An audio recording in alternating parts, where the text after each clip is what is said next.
ഒരു കുടുംബജീവിതം തകരുന്നതിൻ്റെ പ്രധാന കാരണം ഇല്ലെങ്കിൽ പ്രധാന ആണിക്കല്ല് ആരാണ് എന്നുള്ളത് നിങ്ങൾക്കറിയാമോ?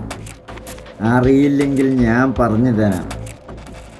ഞാൻ ഗണിച്ചും ഗ്രഹിച്ചും നോക്കിയപ്പോൾ അതിൻ്റെ ഉത്തരവാദി മെയിൻ സ്ത്രീകളാണ്. സ്ത്രീ എന്ന് പറഞ്ഞാൽ 50% വേണം എന്ന് പറഞ്ഞ് ഉറപ്പിച്ച് കൊടുത്തില്ലേ? അതിലൂടെയാണ് ഓരോ പുരുഷൻ്റെയും ഇല്ലെങ്കിൽ ഓരോ കുടുംബത്തിൻ്റെയും ആണിക്കല്ല് ഇളകാൻ തുടങ്ങിയത്.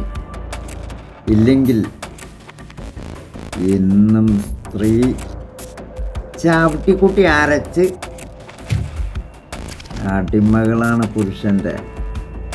ഇന്നും അടിമകളായിരിക്കണം. പിന്നെ ഞാനൊക്കെ സാധാരണപ്പെട്ട ആൾക്കാരാണ്. കോടീശ്വരന്മാരുടെ ഇടയിൽ നിന്ന് ചിന്തിക്കണം. അവരുടെ ഇടയിലും പ്രശ്നങ്ങളുണ്ട്.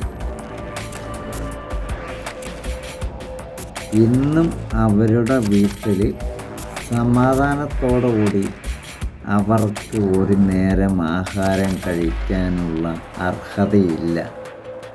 ആര് കാരണം? ഈ സ്ത്രീ കാരണം. അതായത് അയാളുടെ ഭാര്യ കാരണം. അതവർ വെളിയിൽ പറയുന്നില്ല. കാരണം ഒരു കോടീശ്വരൻ ഒരു പാവപ്പെട്ട സ്ത്രീയെ കല്യാണം കഴിക്കാറില്ല. കോടീശ്വരിയെ മാത്രമേ കല്യാണം കഴിക്കുള്ളൂ. അപ്പം അവർ വെളിയിൽ അത് പറഞ്ഞാൽ അവരുടെ ഇമേജിനും സ്റ്റാറ്റസിനും പല പ്രശ്നങ്ങളുണ്ടാകും. അതുകൊണ്ട് മാത്രം അവർ വെളിയിൽ മിണ്ടുന്നില്ല.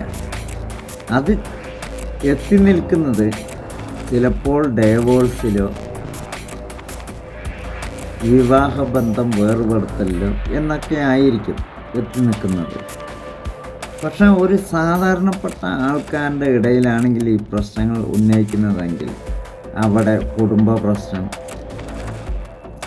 തല്ലുവടി, ബഹളം, പോലീസ് കേസ് ഇതെല്ലാം വരും. പിന്നെ എനിക്കിതിനൊന്നും സമയമില്ല. സ്ത്രീകൾ ഇന്നും സ്ത്രീ എന്ന് പറഞ്ഞാൽ എനിക്ക് നിങ്ങൾ 50% 100% നിങ്ങൾ സംവരണം വാങ്ങിക്കോളി. പക്ഷേ എൻ്റെ മുന്നിൽ നിങ്ങളെന്നും എന്നും അടിമയാണ്. അടിമ. അത് ഞാൻ ഊന്നി പറയുന്നു. സ്ത്രീ എനിക്ക് അടിമയാണ്.